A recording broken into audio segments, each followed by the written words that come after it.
चौधरी जी, जयपुर से। राधे राधे महाराज जी। महाराज जी, संसारिक दुखों से मन में अशांति रहती है और एक अज्ञात सा भय व्याप्त रहता है, उसका निवारण कैसे हो? हाँ, अगर आपने एकांतिक सुना हो तो कई बार एकांतिक में कहा, भाई तुम कितना भी कमा लो, कुछ भी कर लो, कोई भी पद प्राप्त कर लो, लेकिन शब्द याद सुनना, चिंता, भय, शोक, मृत्यु, दुख, इनसे नहीं निकल सकते। तुम चाहे अरबों रुपया कमा लो, चाहे जितना बड़ा पद आप स्वीकार कर लो, यदि अध्यात्म का ज्ञान नहीं है तुम्हें, मन को आप जीतना नहीं सीखे हैं, तो आप चाहे जो हो जहां भी हो, ये शब्द याद कर लो, चिंता, भय, शोक, दुख, मृत्यु, इससे नहीं बच सकते।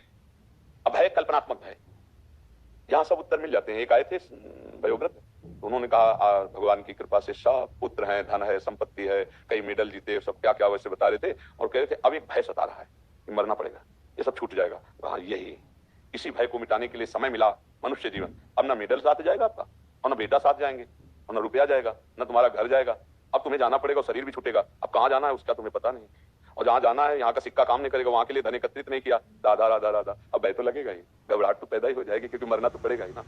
ये बात, नाम जप करो, अच्छे आचरण, पाप आचरण करोगे घबराहट रहेगी, पहचान है। धर्म विरुद्ध आचरण करोगे, कोई नहीं जानता है, लेकिन वो कर्म भूत की तरह तुम्हारे ऊपर सवार होकर तुम्हें जलाता रहेगा, कल्पनात्मक भय देता रहेगा, बेमतलब की चिंता सताती रहेगी। मलिन पापाचारी मन का यही परिणाम होता है। हम सबसे गलतियां हो जाती हैं।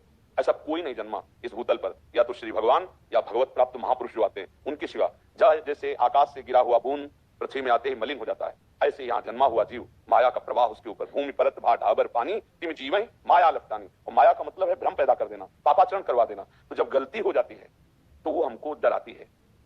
एक गलती को छुपाने के लिए हम कई गलतियां करना शुरू करते, झूठ बोलना शुरू करते हैं, छल शुरू करते हैं, कपट कर लेते हैं, वो क्रमशः हमारे मन को मलिन करती चली जाती है।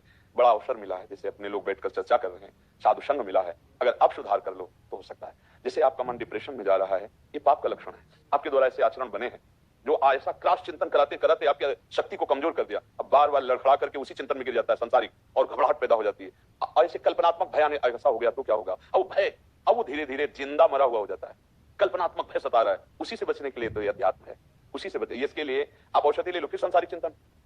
जब तक भागवतिक चिंतन नहीं होगा तब तक विश्राम नहीं मिलेगा। देखो, सबको ये पता है कि नींद में आपकी जीवनी शक्ति बढ़ती है, इंद्रियां फ्रेश हो जाती है, एकदम बल आता है। क्या खास बात है नींद में? कौन सी औषधि मिली तुम्हें? केवल 6 घंटे संसार का चिंतन छूटा।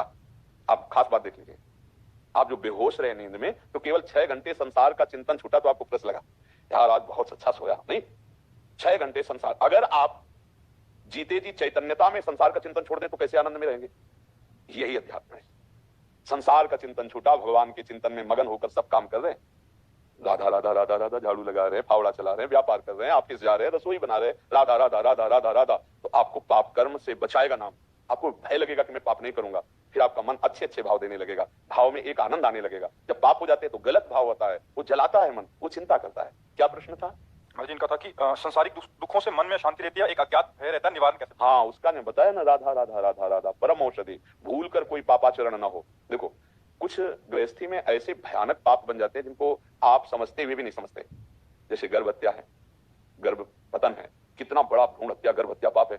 क्या माताएं बहनें इन बातों को समझती है कि मैंने कौन सा महापाप कर दिया है? उसको खिलवाड़ समझ रहे हैं।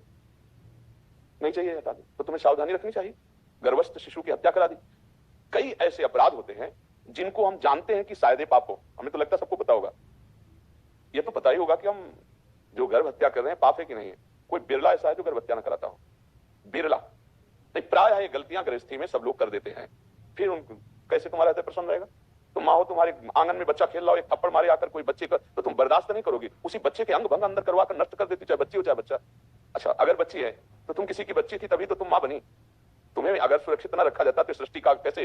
तो ये जो आजकल दिमाग में बैठ गया ना कि बच्चियां, हम कहते हैं कि ये मूर्खता छोड़ो। राष्ट्रपति है हमारे देश की, भारत की राष्ट्रपति देवी है नहीं? हाँ, तो इससे बड़ा कोई पद है भारत में?